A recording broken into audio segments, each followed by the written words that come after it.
오늘 말씀은 고린도후서 7장에 있는 말씀입니다.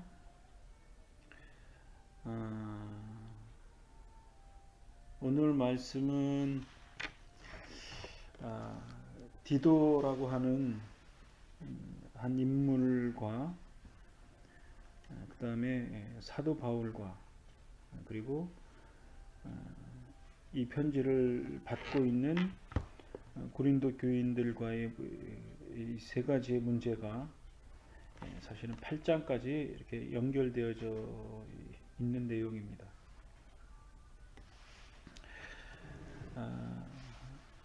맨 먼저 중요한 서두의 말씀은 뭐냐면 1절에 약속을 가진 우리 성도들은 하나님을 두려워하고 거룩함을 온전히 이루어서 영과 육과 온갖 더러운 것으로부터 자신을 깨끗하게 하라. 그러한 말씀을 서두로 하고 있습니다. 왜 이런 말씀을 하고 있을까? 넓은 의미로는 고린도 교회에 당면한 현실적인 문제들이 있었고, 특별히 자신을 깨끗하게 하라라는 이 말씀 속에는 고린도 교회에 아주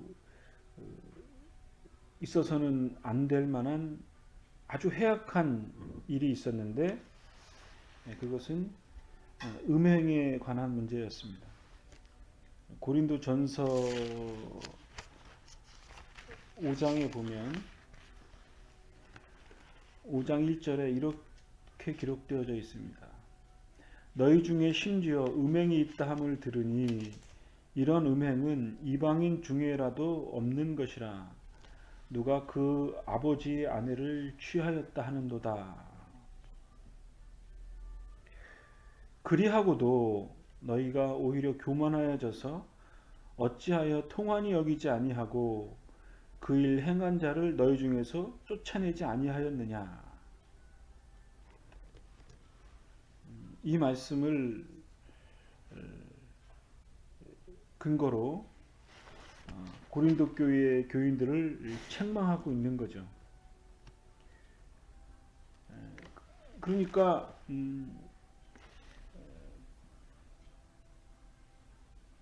여기서 말하는 아버지의 아내라는 말은 뭐 친어머니가 아니고 이제 양어머니라고 할 수 있죠. 뭐 작은 어머니 뭐 이런 후처 그런 의미의 여인들이었었는데 그런 여인들과 음행을 한다 이거죠. 근데 이런 것들은 이방인조차도 굉장히 꺼리끼는 것이었다. 그런데 이것을 교회 안에 있는 성도들이 행한다는 것, 예수 믿기 전에 가졌던 습관을 교회에 들어와서 그리스도를 믿고 새 사람이라고 하는 새로운 영적인 존재를 입고 하나님을 기쁘시게 하는 삶을 살아야 하는 성도들이 이런 음행의 문제에 대해서 부끄러워하지 않고 오히려 교만하고 통한이 여기고 그리고 이 사람들을 때로는 옹호하고 이 사람들을 정죄하지 않고 판단하지 않고 교회 내에 계속 두는 것은 교회가 가지고 있는 독특성, 교회의 신령성, 교회의 경건성에 큰 해가 된다 이거죠. 그렇기 때문에 이것을 해결하려고 사도 바울이 부단히 노력을 했었고, 그리고 뭐 전에도 말씀드린 것처럼 언젠가는 방문을 해서 이 문제를 아주 강하게 책망할 것이라고 사도 바울은 내심 다짐을 하고 있었었죠. 그런 와중에 이제 다시 한번 권면의 약속을 하는 거예요. 우리가 우리 자신을 깨끗하게 하자. 이것은 언약의 말씀을 받은 우리 성도들이 당연히 행해야 할 바고, 그리고 하나님을 두려워해야 하지 않냐. 거룩함으로 온전함을 이루어야 하는 것이 우리의 마땅한 본분이다. 이렇게 이제 강하게 책망을 했던 거죠. 그럼에도 불구하고 사도 바울은 자신의 그 의분에 대해서 굉장히 조심스러워했어요. 이게 혹시 잘못되진 않을까? 내심 고민을 했던 것 같아요. 그럼에도 불구하고 사도 바울은 어떻게 결론을 내렸냐면, 그 디도라고 하는 한 인물을 통해서 이제 그 바울의 동역자고 아들과 같이 여기는 충성스러운 동역자인데, 그 디도가 이제 그 고린도 교회의 소식을 가지고 온 거죠. 사도 바울과 그 연락이 닿아서 좋은 소식이 들렸다.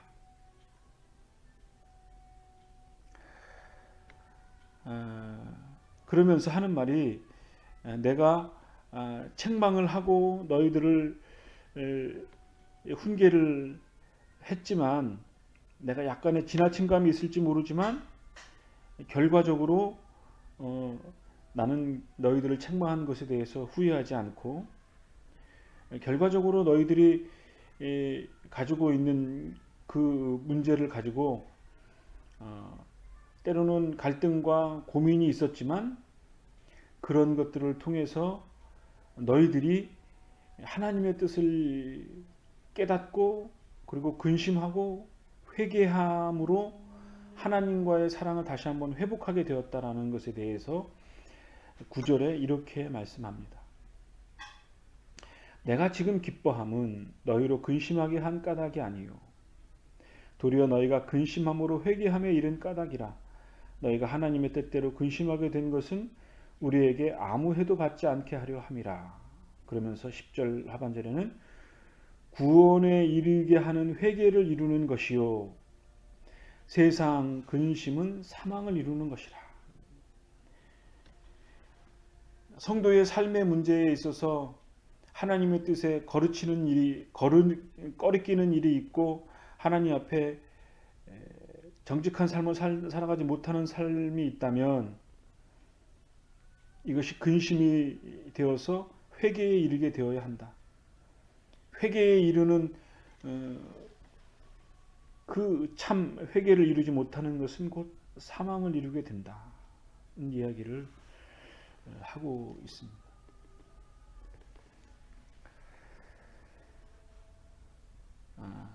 두 번째로는 5절에 있는 말씀인데, 우리가 마게도냐에 이르렀을 때에 우리 육체가 편하지 못하였고 사방으로 환난을 당하여 밖으로는 다툼이요 안으로는 두려움이 있었다. 이런 말씀이 있는데, 이게 이제 무슨 말이냐 하면, 고린도 교회 내부적으로는 그 조금 전에 얘기했던 음행의 문제나 방언의 문제나 은사의 문제들로 인해서 굉장히 힘들었었고, 또 다른 측면에서는 이때 당시에 사도 바울이 2차 전도 여행을 계획하고 있고 그럴 때였는데, 예루살렘 교회에 큰 흉년이 난 거죠. 그래서 예루살렘 교회에 그 어려움에 처한 사람들이 많았다는 거죠. 그래서 그러면 어떻게 할까 고민을 하다가, 물론 다른 교회들도 다 어렵죠. 어려움이 있었지만 그래도 예루살렘 교회의 성도들이 굉장히 큰 어려움에 처해 있으니 우리가 그들을 돕는 것이 마땅하도다. 그러면서 이제 연보를 했습니다. 쉽게 얘기하면 헌금을 한 거죠. 근데 이 헌금을 했던 주도적인 인물이 누구였냐면 디도였어요.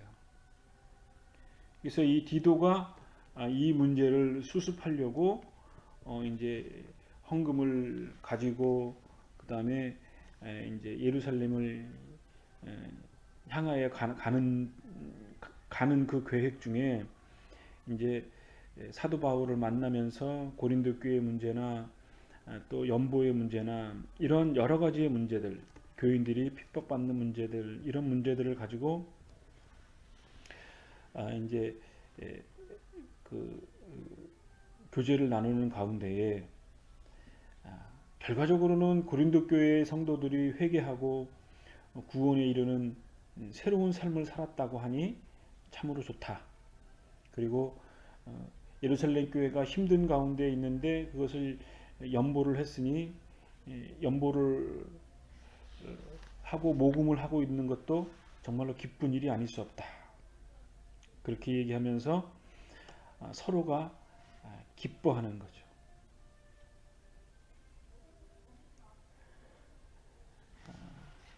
13절에 이렇게 기록되어져 있어요.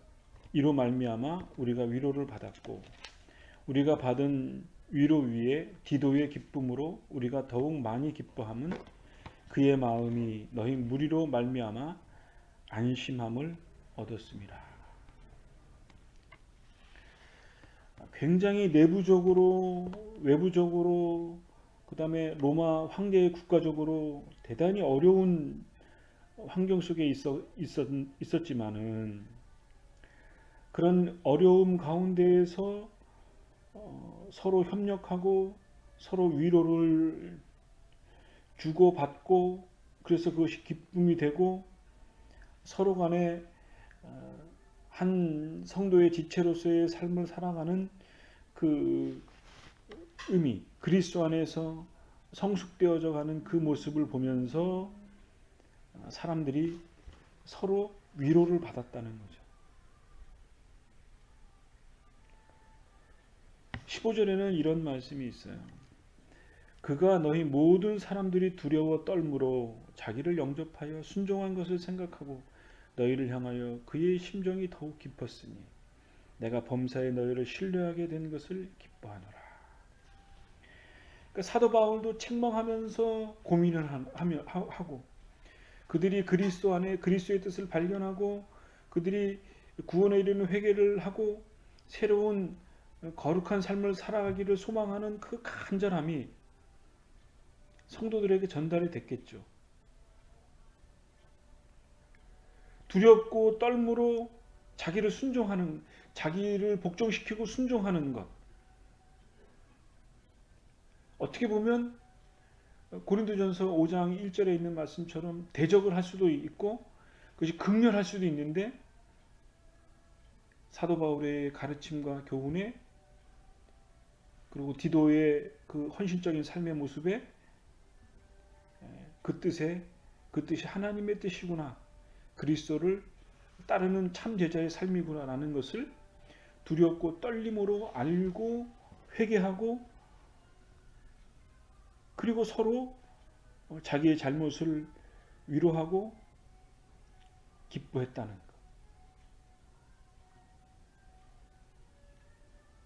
그리고 그것으로 인해서 더욱 그들의 마음들이 심정으로 더 깊어지고 그리고 16절의 말씀처럼 범사의 너희를 신뢰하게 된 것을 기뻐한다.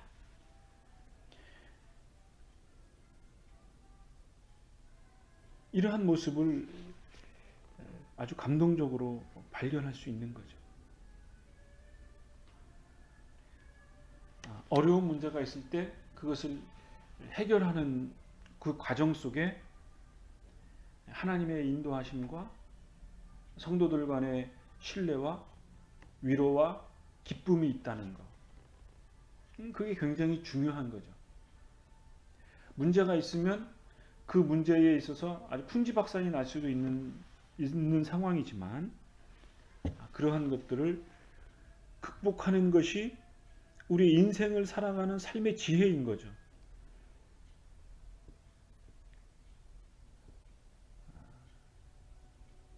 판을 깬다 그러죠. 파괴적인 사람이 있는 반면에 어려움을 잘 극복하고 해결하고 어떤 특정한 개개인의 사리사욕이 아니라 공적인 이익을 위하는 교회의 덕을 세우는 일들을 이렇게 한 사람 한 사람들이 한 사람 한 사람들의 수고와 노력을 통해서 교회가 더 큰 기쁨을 얻고 더 큰 신뢰를 갖고 얻게 되고, 그럼으로써 그리스도의 공동체가 더욱더 견고해질 수 있다는 것. 이것은 정말 하나님의 은혜가 아니면 있을 수 없는 거죠. 세상 일들은 사소한 이익에 있어서도 사소한 어떤 명예욕 이런 것들 때문에 뜻을 굽히지 않거든요. 그럼에도 불구하고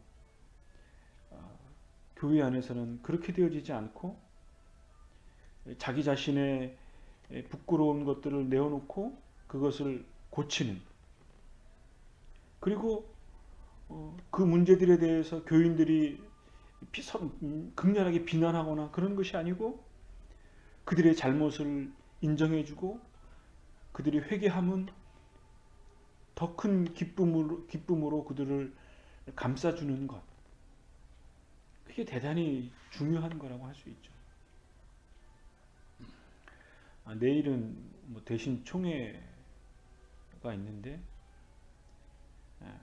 백석이랑 통합한다는 사람들과 대신을 수호한다는 사람들이 극렬하게 반대하고 있고, 총회 임원들은 그 나름대로 명분이 있는지 모르겠는데 하여간 법 질서를 따르지 않은 것 같아요. 또 반면에 개혁의 축 같은 경우도 새로운 또 모임을 만들어서 대신을 수호하겠다, 그러한 경향들이 지금 대립되고 있는데 내일이면은 어떻게든 결정이 나겠죠.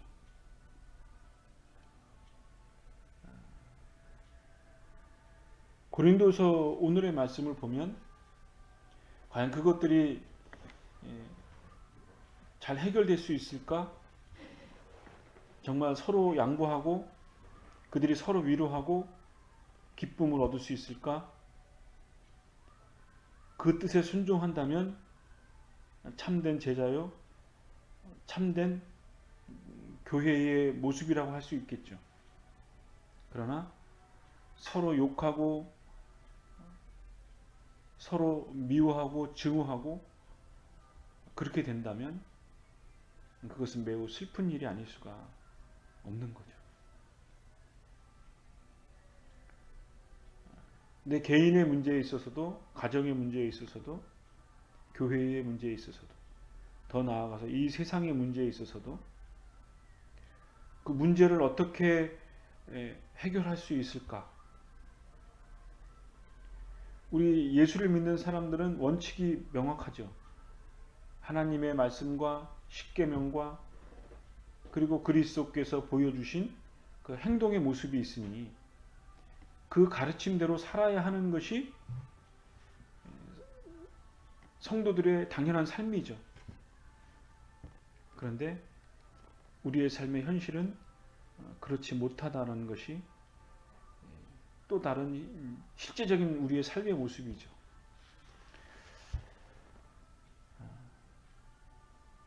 그러나 그 삶이 자기 자신은 타당할지 모르지만 하나님의 관점에서 보면 역시 불순종한 것이라는 것을 우리는 부인할 수가 없는 것 같아요.